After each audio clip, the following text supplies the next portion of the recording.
નમસ્કાર મિત્રો, વિડીયોમાં તમારું સ્વાગત છે। જી હા મિત્રો, અત્યારે હાલના મોટા અને મહત્વના સમાચાર સામે આવી રહ્યા છે। તો મિત્રો, સમાચારમાં વાત કરીએ તો દાદીઓથી રહેજો સાવધાન। કાંદવલીના ચારકોપ વિસ્તારમાં 60 થી 75 વર્ષની બે દાદીઓ રેસિડેન્શિયલ એરિયામાં ફરીને હોમમેકર્સ મહિલાઓનો વિશ્વાસ જીતીને તેમને લૂંટતી હોવાનો બનાવ બન્યો છે। મુંબઈ પોલીસે શહેરભરમાં આ લૂંટારી દાદીઓ બાબતે લોકોને ચેતવ્યા છે અને માત્ર ચારકોપ નહીં, મુંબઈના અન્ય પરાઓમાં પણ આવી જ મોડસ ઓપરેન્ડરી અપનાવીને વૃદ્ધ મહિલાઓ ગેંગ હોમમેકર્સ લૂંટતી હોવાના કિસ્સાઓ પોલીસના ચોપડે નોંધાયા છે।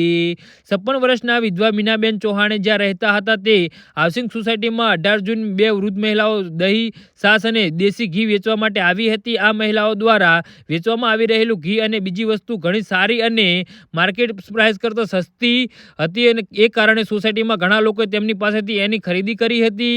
એ પછી નિયમિત બંને દાદીઓ સોસાયટીમાં આવતી અને પોતાના વિશે વાતો કરીને લોકોના વિશ્વાસ કેળવતી હતી। તેમને લોકોને એવું જણાવ્યું હતું કે તેઓ પાલઘરના રહેવાસી છે। મીનાદેવીએ જણાવ્યું હતું કે 23 જૂને તેમને મને કહ્યું કે તેમને પાલઘર જમીનના પ્લોટ ખરીદ્યા છે અને ખોદતી વખતે એની અંદરથી સોનું મળ્યું છે। આ સોનું જો તેઓ માર્કેટમાં જ્વેલર પાસે વેચવા જાય અને લોકોને ખબર પડે તો સરકાર આખા પ્લોટ પર કબજો કરી લે એવું બને, એટલે તમને 250 ગ્રામ જેટલું આ સોનું 5 થી 6 લાખ રૂપિયામાં આપી દઈશું। જો કે મેં ના પાડી હતી તો મારો વિશ્વાસ જીતવા માટે બીજા દિવસે તેઓ એક સોનાનો સિક્કો લઈને આવ્યા જે 1 ગ્રામનો હતો। એ લઈને હું જ્વેલર્સ પાસે ગઈ તો તેને કન્ફર્મ કર્યું અને સાચો સિક્કો છે અને તેના 10,000 રૂપિયા આપ્યા જે મેં બંને વૃદ્ધોને આપી દીધા હતા। જી હા મિત્રો, તો આના વિશે તમારું શું કહેવું છે તો નીચે અમારી કમેન્ટ બોક્સમાં જરૂરથી જણાવજો અને અમારી યુટ્યુબ ચેનલને સબસ્ક્રાઇબ કરવાની ભૂલતા નહીં। ધન્યવાદ।